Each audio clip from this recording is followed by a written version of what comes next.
Hello everybody. Today we have an interesting vehicle to program a key to. Okay, we have the 2018 Range Rover HSE, the big chassis.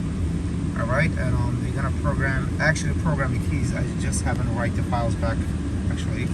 These two keys. I'll show you right here. These two keys needs to be added to the system, to the RFA module. I will show you what needs to be done exactly. Alright, first you go to Immobilizer section and then go down to let's see, European Land Rover right here.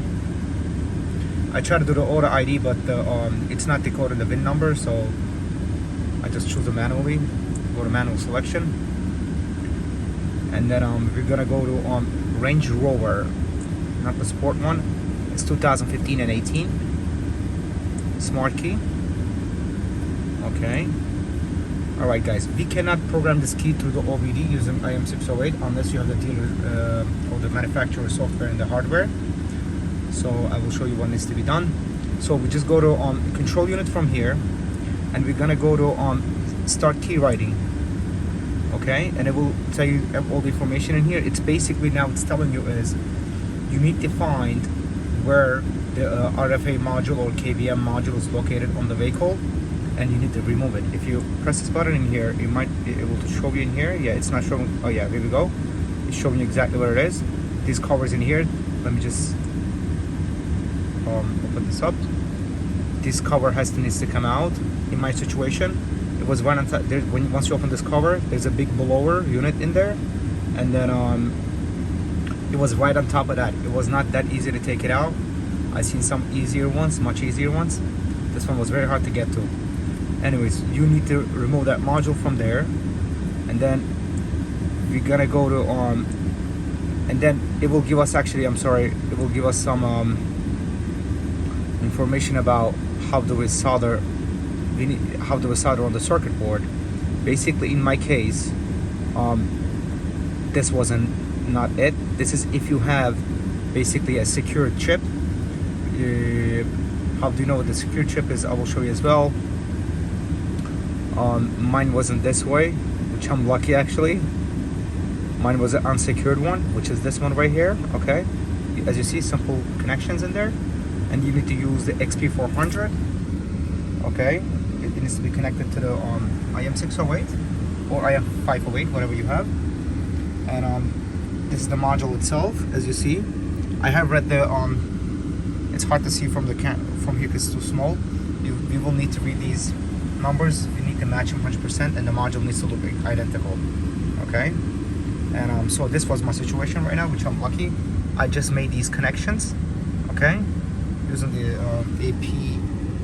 APA 106, and as you see, I put some solder on those holes to cover it up so I can solder my cables there. As you see, I did all the connections. Once you have all the connections done, you gotta go to start Keywriting again, press OK, and now first thing you want to do is to see if your chip is locked or not locked. You're gonna go to read chip status. Okay, we have everything correctly connected.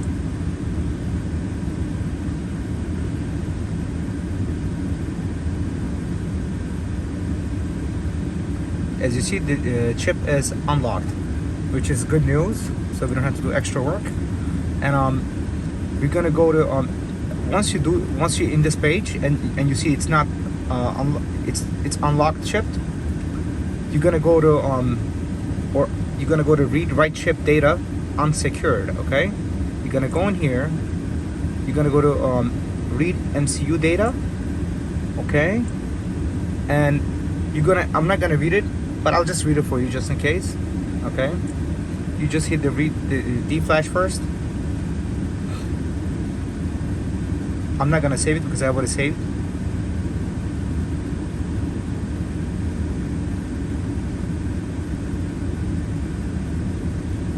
Okay, it's gonna ask me to save the data, but I'm not gonna save it because I already saved mine. Okay, and then we're gonna do the same thing with the EEPROM.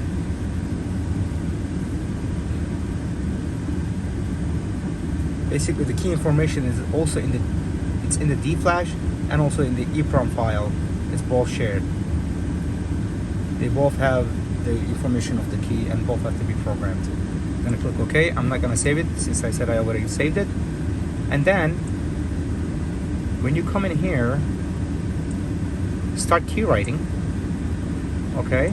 And it's gonna ask us to select D-Flash.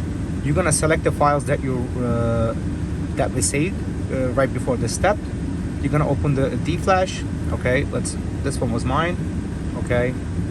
And then, okay, now it's gonna ask me to select the EEPROM file, this one, and boom, it will show you now how many keys stored in the vehicle on these two files when they combine together.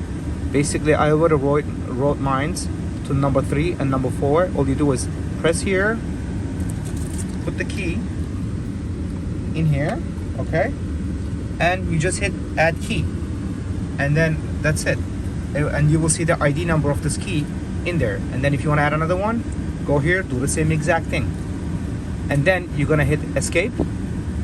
Do you want to exit the start key? Yes, I want to exit, and it's gonna ask you if you want to save the file. It's not gonna show on mine because I did not do any changes right now. It will show you some two file names that is saved, and you might want to take a picture of that, and then because we're gonna write those files back into the RFA module or KVM, whatever that is called. So I did up to this point so far, so I'm gonna go ahead and write those files back in there again, okay? So we're gonna go to read write chip data unsecured. Okay, we're gonna do write MCU data, okay? And let's go to D-Flash first. Doesn't really matter which one you go to first, okay? Now I need to find which one was my file. Let's see. Let me see. It's supposed to be here somewhere. Yes, this one right here. This is my D-Flash file. My D-Flash files. Okay, this is my D-Flash file. I'm pretty sure about that. What's the D-Flash? There we go. Okay. Now it's gonna go ahead and write the data flash back into the chip.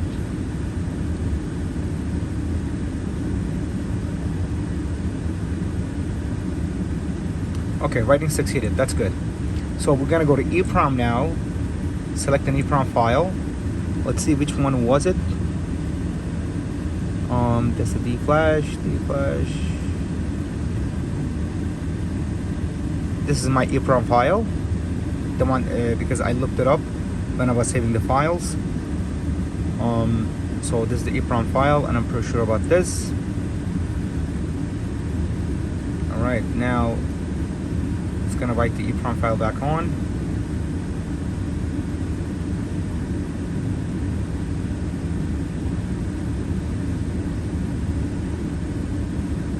That's it, guys. Right now, at this moment, these two keys are added to the system. If you want to make sure of that, if you really did it or not, you can do the procedure what we did in the beginning. Read the data file and the EEPROM file, and then open them up. The computer will ask you to open it up, and it will show you how many keys are stored in there. And I'm pretty sure the keys are in there. That is it, guys. I hope this one helps somebody out.